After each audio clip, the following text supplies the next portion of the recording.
오늘 본문의 말씀은 음행에 대해서 경고하는 말씀을 기록하고 있습니다. 우리가 잠언서를 살펴보고 있는 가운데 있는데 특별히 음행에 대해서 경고하는 말씀이 계속해서 반복되고 있는 것을 느끼실 것입니다. 잠언서의 여러 교훈해야 될 여러 주제들이 많이 있는데 그 가운데서도 특별하게 음행에 대해서 또 말하고 또 반복하고 또 강조해서 교훈하고 있는 이유가 무엇이겠습니까? 그만큼 이 음행의 죄라고 하는 것은 언제 누구에게나 발생할 수 있는, 사람들이 너무나도 쉽게 빠지는 죄에 해당하는 것이기 때문에 그렇습니다. 나는 이 문제에 있어서 아무런 걱정이 없다 할 사람이 없는 겁니다. 여건이 주어지게 되면, 조금만 상황이 바뀌게 되면 이러한 죄로 빠질 수 있는 가능성들이 우리 모두에게 있기 때문에 특별히 우리가 조심하고 또 조심하고 또 조심해야 될 문제가 바로 이 음행의 문제이기 때문에 이 잠언서의 말씀 가운데서는 특별히 이 말씀을 계속해서 반복해서 가르쳐 주고 있다고 하는 점을 기억해야 할 것입니다. 오늘 읽은 말씀 20절 말씀에 보면 이렇게 표현하고 있습니다. 내 아들아, 내 아비의 명령을 지키며 내 어미의 법을 떠나지 말고. 제가 예전에 설명을 드린 것처럼 이 표현법은 히브리 평행법이라고 하는 방식으로 표현되어 있는 표현입니다. 히브리 평행법이라고 하는 것이 무엇입니까? 같은 내용의 말을 반복하는 방식의 표현법을 히브리 평행법이라고 할 수가 있겠는데요. 20절의 말씀 가운데서 보면 아버지의 명령을 지킬 것이다 라고 말하면서 어머니의 법에 대해서는 떠나지 말라라고 말씀하고 있습니다. 그러니까 아버지의 법이 있고 어머니의 법이 있는데 아버지의 법은 지키면 되는 것이고 어머니의 법은 떠나지 말아야 되는 것인가? 라고 생각하시면 큰 오해입니다. 이것은 히브리 평행법적인 표현으로서 아버지의 명령, 어머니의 법을 지키며 떠나지 말라. 다시 말하자면 우리 부모님께서 우리들을 향해서 들려주신 하나님의 말씀, 하나님의 법을 떠나지 말고 꼭 지켜야 된다고 하는 그 사실을 강조하기 위해서 아버지의 법을 지키며 어머니의 법을 떠나지 말라라고 가르쳐 주고 있는 것입니다. 21절 말씀에서는 그 아버지의 법, 어머니의 법을 철저하게 지켜야 된다고 하는 말씀을 21절에서는 이렇게 표현하고 있습니다. 그것을 항상 내 마음에 새기며 내 목에 매라. 이것도 역시 히브리 평행법적 방법이라고 말할 수가 있겠는데요. 내 마음에 새기고 내 목에 매라고 하는 것은 두 가지 다른 종류의 행동을 이야기하는 것이 아니라 똑같은 의미를 다른 방식으로 이중적으로 표현하는 그런 표현법이라고 할 수가 있겠습니다. 그런데 이렇게 표현하고 있는 내용이 좀 특이합니다. 내 마음에 새겨라. 마음에 새기라고 하는 겁니다. 마치 돌에다가 이름을 새기듯이, 나무에다가 이름을 새기듯이, 그리고 어떤 곳에 하나의 이름을 새기듯이 아버지의 명령, 어머니의 법을 마음속에 새겨서 지워지지 않도록, 새겨서 그것이 끝까지 남아있도록 하라고 새기라고 명령하고 있고, 뿐만 아니라 목에 걸라고 이야기하고 있습니다. 우리가 쉽게 잃어버리는 것들은 어떻게 잃어버리지 않기 위해서 노력을 하죠? 목걸이를 합니다. 요즘 목걸이를 하는데 무엇을 목걸이로 하죠? 마스크를 목걸이를 겁니다. 왜냐하면 이 마스크를 벗었다 썼다 해야 되는데 벗어놓으면 어디로 도망갔는지 찾을 수가 없으니까 이 벗어놓은 마스크를 다시 한번 그냥 쉽게 찾아서 쓸 수 있게 하기 위해서 목걸이를 만들어서 목걸이에 걸면 언제든지 쓰고 싶을 때 다시 쓸 수 있는 것과 마찬가지로 이 목걸이라고 하는 것은 잊어버리지 않고 다시 한번 언제든지 생각날 때마다 사용할 수 있게 만드는 방법이 목걸이라고 할 수가 있겠습니다. 안경도 우리가 목걸이를 달아가지고 보관하는 사람들이 있습니다. 저는 늘 안경을 쓰기 때문에 목걸이를 사용하지 않지만 제 아내는 평상시는 안경을 쓰지 않다가 그런데 글을 읽을 때만 안경을 쓰는 스타일이기 때문에 안경을 어디다 뒀는지 늘 찾습니다. 저는 늘 쓰고 있으니까 찾을 일이 없지만 제 아내는 안경을 늘 벗고 있다가 책을 읽을 때, 전화기를 볼 때 그때 안경을 써야 되기 때문에 그때 안경을 찾게 되는데 안경이 도대체 어디다 놔뒀는지, 화장대 위에다 놔뒀는지, 화장실에 놔뒀는지, 냉장고 속에 놔뒀는지 모르니까 편리하게 하기 위해서 요즘은 목걸이를 달아가지고 목걸이에다 차고 다니면서 필요할 때 갖다 쓰는 것이죠. 그런 것을 설명하면서 오늘 말씀은 무슨 말씀을 하냐면 아버지의 명령, 어머니의 법, 다시 말하자면 하나님의 말씀을 어떻게 할 것인가, 하나님의 말씀을 마음판에 새기고 또 우리들의 목걸이에 걸어두라라고 이렇게 교훈해 주고 있습니다. 연인들이 먼 곳에 여행을 가게 되면 그곳에 있는 나무나 바위에다가 이름을 새깁니다. 철수, 영희, 그리고 하트 모양을 그리면서 너와 나의 사랑이 영원히 변치 않았으면 좋겠다고 하는 의미에서 바위에다가 그 이름을 새기고 사랑을 새기면서 영원히 변치 말 것을 그렇게 생각하는 것처럼 그렇게 하나님의 말씀도 절대로 잊어버리지 말라고 하는 그런 의미에서 마음판에 새기라고 말씀하고 있습니다.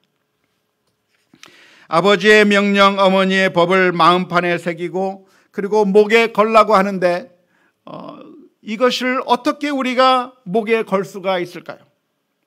하나님의 말씀은 하나의 말씀인데 그것을 어떻게 우리들의 마음속에 새길 수 있고 어떻게 우리들의 목에 걸 수가 있겠습니까?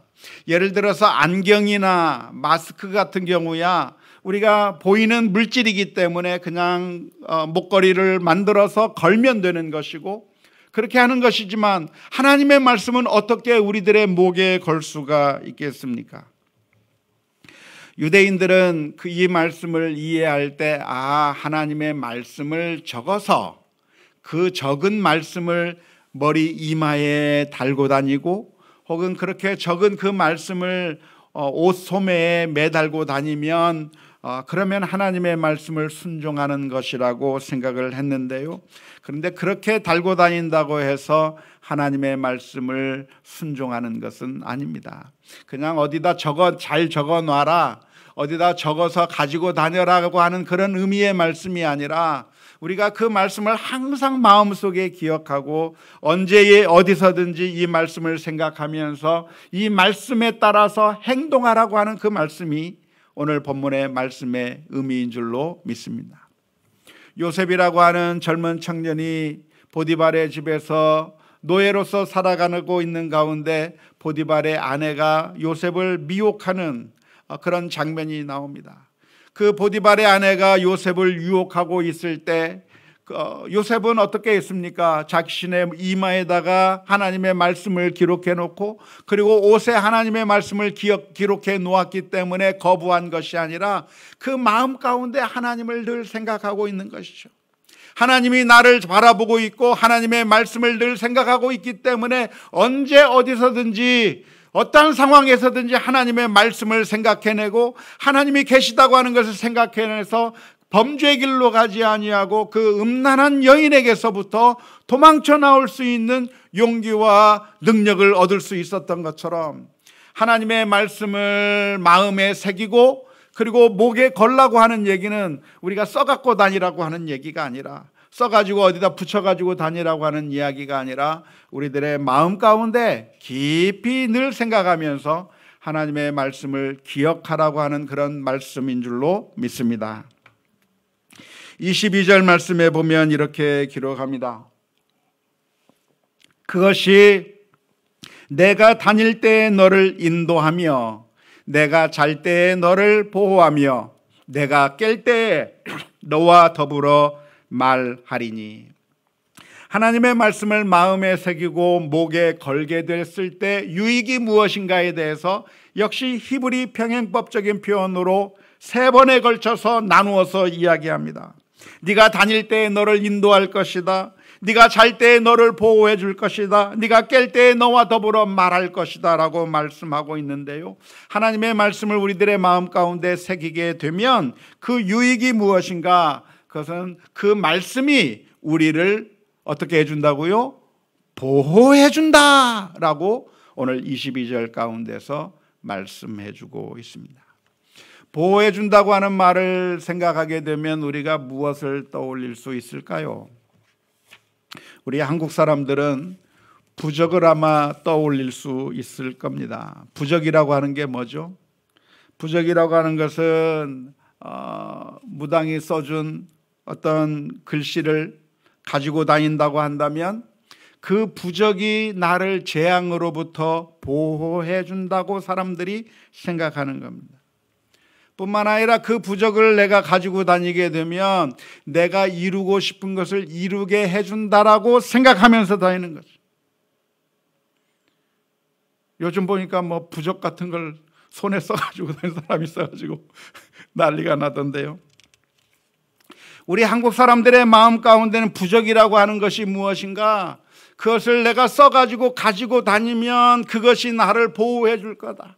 이것을 내가 들고 다니면 하나님께서 나를 보호해 주실 것이다 라고 생각하는 것을 가리켜서 부적이라고 할 수가 있겠습니다. 하지만 오늘 이 하나님의 말씀 가운데서 너희가 만일 그 하나님의 말씀을, 아버지의 명령, 어머니의 법을 마음속에 새기게 되면 그것이 너를 보호해 준다고 하는 이야기는 그런 부적과 같은 의미로 우리를 보호해 준다고 하는 그런 의미가 결코 아닙니다. 부적과 이 말씀과의 큰 차이점이 있다고 하면 무엇일까요? 그것은 부적은 귀신의 힘이 나를 보호해 준다고 하는 그런 개념입니다. 하지만 잠언에서 말씀하고 있는 그 하나님의 말씀이 우리를 보호해 준다고 하는 의미는 무엇이냐면 하나님의 말씀을 우리가 들고 다니기 때문에 그것이 나를 보호해 준다고 하는 것이 아니라 내가 하나님의 말씀대로 행하기 때문에 그렇게 의의 길로 걸어가게 될 때 우리가 해를 당하지 않는다고 하는 그런 의미의 말씀입니다. 그러니까 부적과 하나님의 말씀과는 엄청난 차이가 있는데요, 부적이라고 하는 것은 도덕적이지가 못한 거예요. 악한 사람도 부적을 들고 다니면 보호를 받는다는 그런 개념이 이 세상 부적의 개념 가운데 있는 겁니다. 하지만 오늘 이 잠언서의 말씀에서 하나님의 말씀을 마음속에 새기고 하나님의 말씀을 목에 건다고 하는 것은 무엇이냐면 그것을 부적처럼 내가 이용할 수 있다고 하는 그런 의미가 아니라 내가 그 말씀대로 도덕적으로 행할 때, 하나님의 말씀대로 순종하며 나아갈 때 그 하나님의 말씀대로 사는 것이 결국은 복된 길이고 결국은 그것이 우리가 해를 입지 않는 그런 보호받는 길이라고 하는 사실을, 도덕적인 차원을 성경에서 말씀해 주고 있는 것입니다.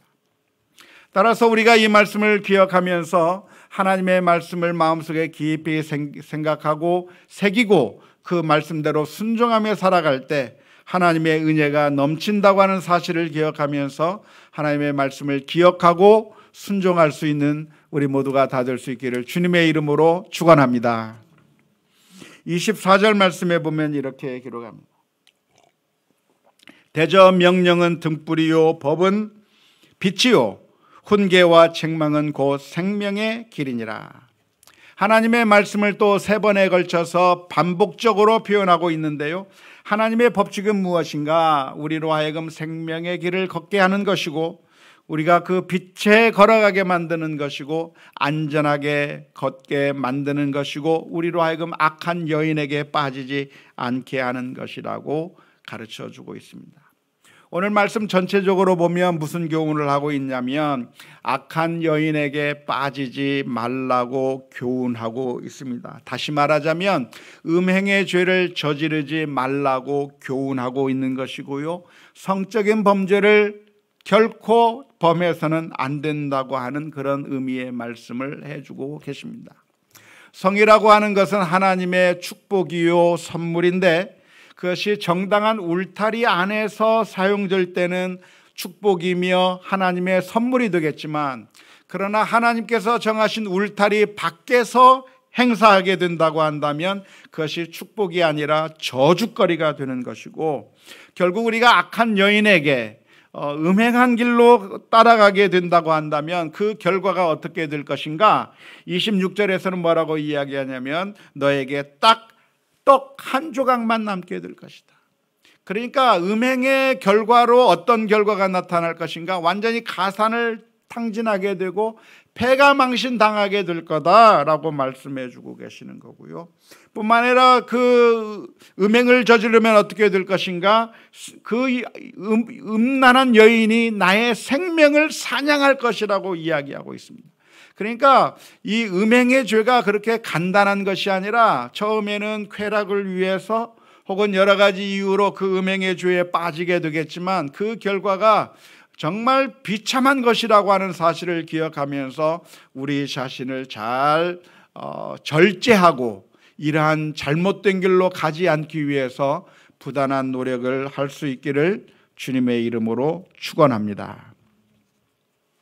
그런데 오늘 27절과 28절의 말씀을 보면 이렇게 기록합니다. 사람이 불을 품에 품고서야 어찌 그의 옷이 타지 아니하겠으며 사람이 숯불을 밟고서야 어찌 그의 발이 되지 아니하겠느냐. 여러분, 불을 품으면 어떻게 되죠? 불을 품으면 다 타버립니다. 혹시 화재를 일으켜 본 분 계십니까? 불 내본 적 계십니까? 불이 나는 것을 보신 적이 있습니까? 저는 불이 나는 현장에서 있어 봤습니다. 제가 몇 살 때였냐면 아마 3살 정도 됐을 때, 어린 아이 때였던 것 같아요.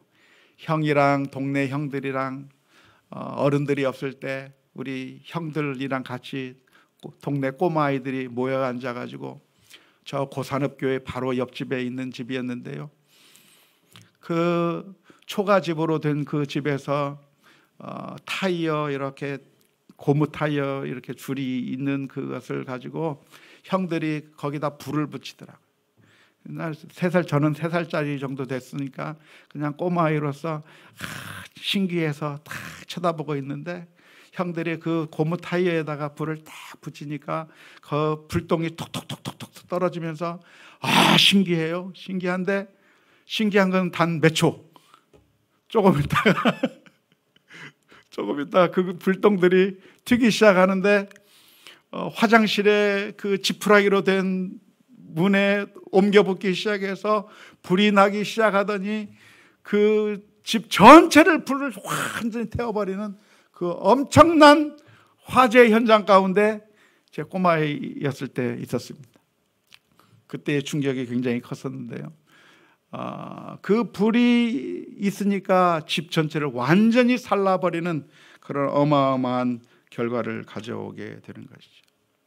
잠언서에서 말하기를 무슨 말을 하는 겁니까? 불을 품게 되면 어떻게 된다? 다 타버린다. 숯불을 밟고 서 있으면 어떻게 된다? 발이 된다. 그러니까 어떻게 하라는 이야기입니까? 불을 절대로 품으면 안 된다. 숯불 위에 서 있으면 안 된다. 우리 모두는 다 연약한 사람들입니다. 어느 누구도 이런 음행의 죄로부터 면역된 사람이 없습니다. 심지어 목회자라든지 교회 지도자들도 조금만 틈이 보이게 된다고 한다면 결국 무너질 수 있는 너무나도 쉬운 것이 이런 음행의 문제이기 때문에 모두가 다 조심해야 되는 건데요. 조심하는 방법은 무엇이겠습니까? 조심하는 방법. 불을 안 만지는 거예요. 불을 만지면 타니까.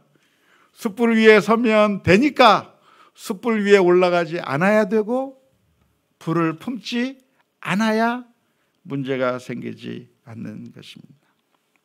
따라서 우리가 결혼 관계 속에 있는 사람이 아니라면 이성과 둘만의 시간을 갖는다든지 또한 깊은 상담을 주고받는다든지 하는 일들은 우리가 피하여야만 할 것입니다. 우리가 의도적으로 잘못된 길로 들어가는 것이 아니라 처음에는 조그마한 문을 여는 것이죠.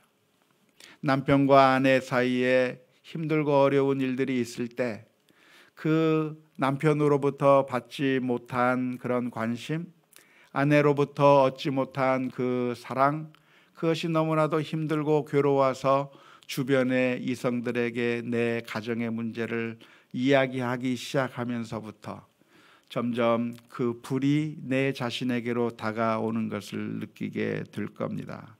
그런 관계 속으로 들어가지 않아야 돼요.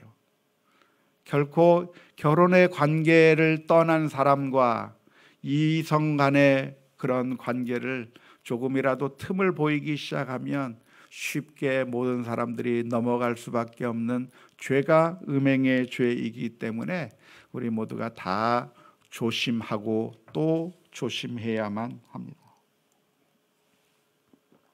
특별히 남편과 아내 사이에 속상한 일이 있다고 한다면 다른 곳에서 그 문제를 해결하려고 할 것이 아니라 내 마음을 알아줄 수 있는 그런 사람들을 찾아다닐 것이 아니라 당사자들끼리 해결을 해야 되는 거예요. 말하기만 하면 늘 싸우고 말해서 좋은 결과 얻지 못해서 마음의 문을 닫아버리고 살아버리는 사람들이 굉장히 많이 있는데요. 그렇게 지낼 것이 아니라 사실은 여러분의 남편은 여러분을 사랑하고 있고 여러분의 아내는 여러분을 사랑하고 있습니다. 사랑하고 있는데 그 사랑하는 것을 잘 표현할 수 있는 방법이 서툴고 그리고 자신의 사랑을 잘 표현해서 잘 전달하는 그런 방법들이 서툴러서 그래서 오히려 역효과를 내기도 하고 잘못된 길로 갈 때가 너무나도 많지만 그래서 마음의 문을 닫아버릴 때가 너무나도 많거든요. 그럴 때 마음의 문을 닫아버리고 다른 곳에 가서 다른 이성과 함께 이야기하고 그 문제를 고민할 것이 아니라 사실 결혼의 테두리 안에서 이야기하면서 그 문제를 해결하기 위해서 부단한 노력을 해야 되는 거예요. 내가 기분이 나쁘면 왜 기분이 나쁜지, 내가 마음에 상처를 입었으면 왜 상처를 받았는지, 어떻게 나에게 말을 해줬으면 좋겠는지 서로 이야기하면서 같이 남편과 아내가 서로 마음의 문을 조금씩 열면서 깊은 사랑의 대화를 해나가기 시작하면 지금까지 다쳤던 그 모든 것들이 사르르 녹기 시작하면서 관계가 회복되는 일들이 있게 될 것인데 그러한 일들을 시도하지 않고 결혼의 울타리 바깥에 나가서 어떤 해결을 보려고 한다면 그것은 잘못된 결과만을 가져온다. 불 속에 들어가는 것이고 다 태워먹게 되는 일들이 발생한다고 하는 것을 기억하면서 분명하게 조심할 수 있기를 바랍니다. 오늘 본문 말씀은 음행의 문제 외에도 또 하나의 문제를 다루고 있는데요. 이건 도둑질의 문제입니다. 30절에서부터 31절의 말씀을 보면 만일 누군가가 훔치게 된다고 한다면 정말 힘들어서 훔쳤겠지만 그러나 결과적으로는 7배나 갚아줘야 되고 패가 망신하게 될 거라고 하는 것을 경고하고 있습니다. 그런데 왜 갑자기 음행의 이야기를 하다가 왜 갑자기 도둑질의 이야기를 할까요? 두 개가 서로 다른 것처럼 보이지만 사실은 한 마음에서부터 똑같은 일들이 나타나기 때문에 그렇습니다. 그것은 바로 우상을 섬기는 일입니다. 돈을 우상으로 섬기게 되면 정당한 내 바운더리 속에 있는, 정당한 내 울타리 속에 있는 것만으로 만족하지 못하고 울타리 밖에 있는 다른 사람의 것을 가져와서 만족하려고 하는 그런 마음이 재물을 우상으로 섬길 때 나타나는 현상이고, 그게 도둑질입니다. 그런데 이성에 관한 문제도 역시 마찬가지예요.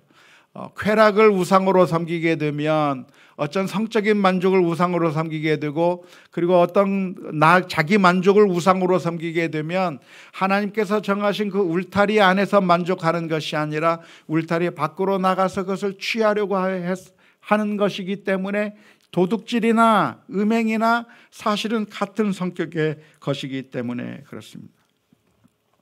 우리는 언제나 넘어지기가 쉽습니다. 그래서 우리는 늘 주님 앞에 기도하고 엎드려야 되고, 하나님 앞에 나아가면서 하나님, 저희들의 마음을 고쳐 주시옵소서, 하나님께서 원하시는 길로 가게 해 주옵소서, 그리고 넘어졌다고 한다면 빨리 회복할 수 있도록 회개하며 하나님 앞에 나아가야 할 것입니다. 안타깝게도 훌륭한 분들이 음행의 죄에 걸려 넘어지는 경우들이 많이 있습니다. 성경에서만 보더라도 다윗이라고 하는 그런 엄청난 인물도 음행의 죄에 넘어져 버리고 말았습니다. 그렇게 다윗이 넘어질 것이라고 한다면 우리들은 얼마나 더 잘 넘어지겠습니까? 쉽게 넘어질 수 있는 것이죠. 그렇게 넘어지는 모습을 보면서 우리가 발견해야 될 것이 있다고 한다면, 아하, 그렇구나, 저렇게 훌륭한 사람도 넘어질 수 있구나라고 하는 것을 보면서, 그러기에 우리 자신에게는 소망이 없다고 하는 것을 보면서 예수 그리스도 앞에 나가야 됩니다. 우리가 완벽할 수 있는 것이 아니라 완벽하지 못하지만, 그러나 완벽하지 못한 우리를 구원하시기 위해서 예수님께서 오셨다고 하는 사실을 기억하면서 겸손하게 주님 앞에 나아가고 하나님의 은혜를 구하며 나아가는 우리 모두가 다 되어야 될 줄로 믿습니다. 우리들의 마음 가운데 하나님의 법이 새겨져서 하나님의 말씀이 늘 마음속에 기억이 나서 우리가 발걸음을 걸을 때 혹시라도 불 속에 들어가지 않는지, 잘못된 길로 가지 않는지 우리 자신들을 잘 살펴보는 믿음의 결단들이 있을 수 있기를 주님의 이름으로 축원합니다.